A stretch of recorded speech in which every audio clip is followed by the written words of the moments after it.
He was supposed to drop off my Thai food and leave, but when he knocked the second time and asked through the door if I was okay, I realized this wasn't just about a delivery gone wrong. I'd been having the kind of day that makes you question every life choice you've ever made. My presentation had bombed at work, my car had broken down in the company parking lot, and I'd come home to find an eviction notice taped to my apartment door.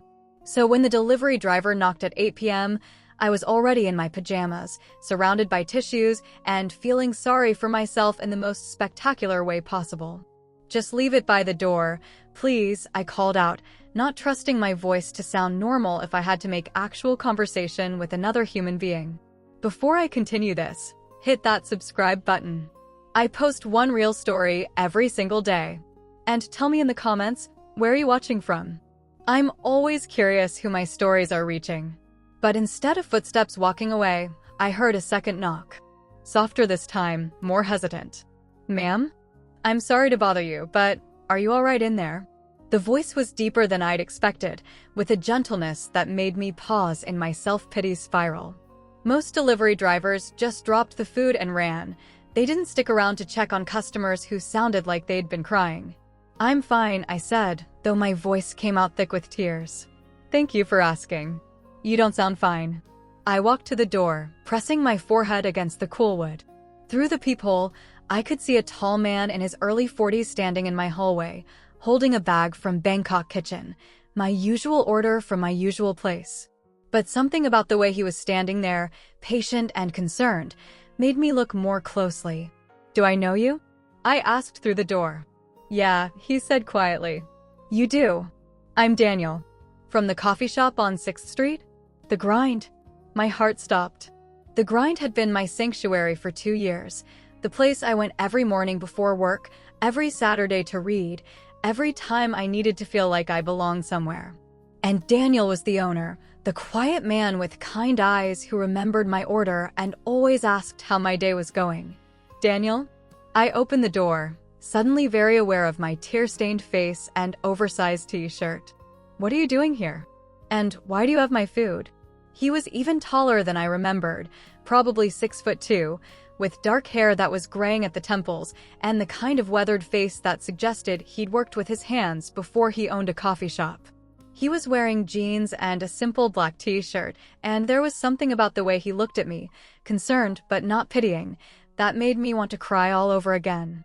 "The delivery guy came to the shop asking for directions to your address." I recognized the order. Pad Thai, no peanuts, extra lime, and I volunteered to bring it over. "Why would you do that?" Daniel was quiet for a moment, and I watched him choose his words carefully. "Because you haven't been to the shop in 3 weeks, and I was worried about you." The simple honesty of it hit me like a physical blow. "You noticed I stopped coming?" "I notice when my regulars disappear. Especially the ones who..." He trailed off, running a hand through his hair. "Especially the ones who matter." We stood there in my doorway, looking at each other, and I felt something shift in the air between us. This man, this virtual stranger who I'd exchanged maybe 100 words with over 2 years, had driven across town to bring me dinner because he'd noticed I was missing from his coffee shop. "Daniel, that's incredibly kind. But you really didn't need to. Can I ask what happened? Why you stopped coming?" I felt fresh tears threatening. "It's complicated. I've got time. You don't even know me. I know that you order a double-shot Cordido every morning and you always say please and thank you. I know that you tip well even when you're clearly counting every dollar. I know that you read mystery novels and you bite your lip when you're concentrating." I stared at him, realizing that this man had been paying attention to me in ways I hadn't even noticed. "I know that you always sit in the corner table by the window," he continued, "and that you look sad sometimes when you think no one is watching." "Daniel. And I know that when someone who brings that much quiet energy to a place suddenly disappears, it leaves a hole." My chest tightened with emotion I wasn't prepared for. "I got laid off 3 weeks ago. Budget cuts. And I couldn't afford coffee shop visits anymore." "That's why you stopped coming?" "Because of money. Because of everything. Money, pride, the fact that sitting in your beautiful coffee shop just reminded me of how much my life had fallen apart." Daniel set the bag of food down on the floor and looked at me directly. "Can I tell you something?" "Okay. Your coffee was always on the house. What? For the past year, I've been comping your order. Every morning. I felt the world tilt around me. That's impossible. I paid for my coffee every day. You paid for a small coffee. I gave you a double Cortado and charged you for the small. Why would you do that? Daniel was quiet for a moment, and when he spoke, his voice was softer than before. Because you looked like someone who was working really hard just to keep it together. Because you were always polite to my staff even when you were clearly having a rough morning. Because... He paused. Because I looked forward to seeing you every day, and I wanted to make sure you kept coming back. I felt tears spilling down my cheeks before I could stop them. Daniel, I can't accept charity. It wasn't charity. It was investment. Investment in what? In the best part of my day. The words hung between us, loaded with meaning I wasn't sure I was ready to unpack. I don't understand. Daniel stepped closer, and I could smell his cologne, something clean and warm that reminded me of the coffee shop, of mornings when the world felt manageable. Mia, can I be honest with you? Please. I've been running that coffee shop for 5 years. I've had thousands of customers, and most of them are just faces that come and go. But you. He looked at me with an intensity that made my breath catch. You became the reason I looked forward to opening up every morning. Daniel. When you stopped coming, I kept looking for you. Every morning at 7:15, I'd watch the door, hoping you'd walk in with that little smile you get when you smell fresh coffee brewing. I didn't know you noticed me like that. I noticed everything about you. The way you always ordered the same thing, but sometimes hesitated like you wanted to try something new. The way you'd look up from your book and smile when I brought your coffee over. The way you'd sit there for exactly 45 minutes before you had to leave for work. What would you do if you were in my place? Tell me in the comments. I stared at this man who had just revealed that he'd been thinking about me in ways I'd never imagined, and I realized that all those mornings at the grind hadn't been as one-sided as I'd thought. Daniel, I need to tell you something. What? Going to your coffee shop was the best part of my day too. Really? Really. You made me feel like I belonged somewhere. Like someone cared whether I showed up or not.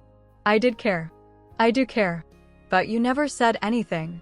In 2 years, we never had a real conversation. Daniel smiled, and it was the first genuinely relaxed expression I'd seen from him all evening. I was terrified of overstepping. You were a customer, I was the owner. You were young and beautiful and probably had a whole life I knew nothing about. What kind of life did you think I had? The kind where a 43-year-old coffee shop owner who's been divorced for 3 years wouldn't be someone you'd be interested in getting to know. I felt something warm unfurl in my chest. You're divorced. 2 years now. My ex-wife decided she wanted someone who could give her the lifestyle she'd always dreamed of, and apparently that wasn't a small business owner who smells like espresso most of the time. I love the way you smell like espresso. The words slipped out before I could stop them, and I felt heat rise in my cheeks. You do. Daniel, you have no idea how many mornings I came to your shop just hoping you'd talk to me for longer than it took to take my order. Are you serious? Completely serious. I used to time my arrival for when you were working the counter instead of your employees. I'd bring books I wasn't actually interested in just to have a reason to stay longer. Why didn't you ever say anything? Because you're successful and established, and I'm 25 years old working an entry-level job I just lost. Because you could have anyone, and I figured I was just another customer to you. Daniel reached out and touched my face, his thumb brushing away a tear I didn't realize had fallen. Mia, you were never just another customer. You were the person I hoped would stay a little longer every morning. You were the reason I started making those almond croissants you liked even though they were a pain to prepare. You made those for me? I made them because you ordered one exactly once on your birthday last year, and your face lit up like Christmas morning. You remember my birthday? March 15th. You came in wearing a green dress, and you seemed a little sad, so I asked if it was a special day. When you said it was your birthday, I gave you a croissant and told you it was on the house for birthday girls. I was crying again, but this time it wasn't from sadness. Daniel, I can't believe you've been paying attention to me like that. I can't believe you've been hoping I would. We looked at each other in my doorway, and I felt like everything I thought I knew about the past 2 years was rearranging itself into something completely different. This is crazy, I said. What's crazy? The fact that we've been circling each other for 2 years, and it took me getting evicted and you delivering Thai food for us to actually have this conversation. You're getting evicted? I gestured at the notice on my door. 30 days. I can't make rent without a job, and I can't find a job fast enough to make next month's rent. Daniel was quiet for a moment, and I saw something shift in his expression. Mia, I have a proposition for you. What kind of proposition? I need help at the shop. Morning shift, opening to noon. It's not glamorous work, making coffee, handling the register, dealing with the occasional difficult customer. Daniel, I can't let you create a job for me just because. I'm not creating a job. I've been trying to hire someone for months, but I haven't found anyone I trust with the morning rush. He looked at me directly. But I trust you. I've watched you interact with people, I've seen how you handle stress, and I know you care about doing things right. What about the fact that there's this thing between us? What about it? Isn't it complicated to work together when we're, whatever this is? Probably. But Mia, I'd rather figure out complicated with you than keep wondering what might have been if I'd been brave enough to ask you to stay for a real conversation 2 years ago. I looked at this man who had just offered me a job and a chance at something I'd been afraid to hope for, and I realized that sometimes the best things happen when your life falls apart enough to make room for something better. Daniel, if I say yes to this job, I need you to promise me something. What? Promise me that if the personal stuff doesn't work out, it won't affect the professional stuff. I need this job too much to risk it on something that might not be real. What we're feeling right now feels pretty real to me. But we don't really know each other. Not beyond coffee orders and croissant preferences. Daniel smiled. Then let's fix that. Let's take this slow, figure out who we are when we're not customer and coffee shop owner. And if it turns out we don't actually like each other when we get to know each other better, then we'll still make great coffee together, and you'll still have a job you're good at. And if it turns out we do like each other, then we'll have the best love story involving espresso and eviction notices that anyone's ever heard. I laughed, and it felt like the first real laugh I'd had in weeks. Okay, I said. Okay, I'll take the job. And Daniel? Yeah, thank you for knocking twice. Thank you for answering. 8 months later, Daniel and I are running the grind together, and every morning when I unlock the door and see him setting up the espresso machine, I'm reminded that sometimes the most important conversations happen when you least expect them. I never did get evicted. Turns out that when you're making coffee alongside someone you're falling in love with, 30 days is plenty of time to figure out how to make rent. And when Daniel proposed to me last month, he did it at the corner table by the window where I used to sit every morning, hoping he'd notice me. Before I go, thank you. These stories are real. They're mine. And I share one every day. If you want to hear more, subscribe.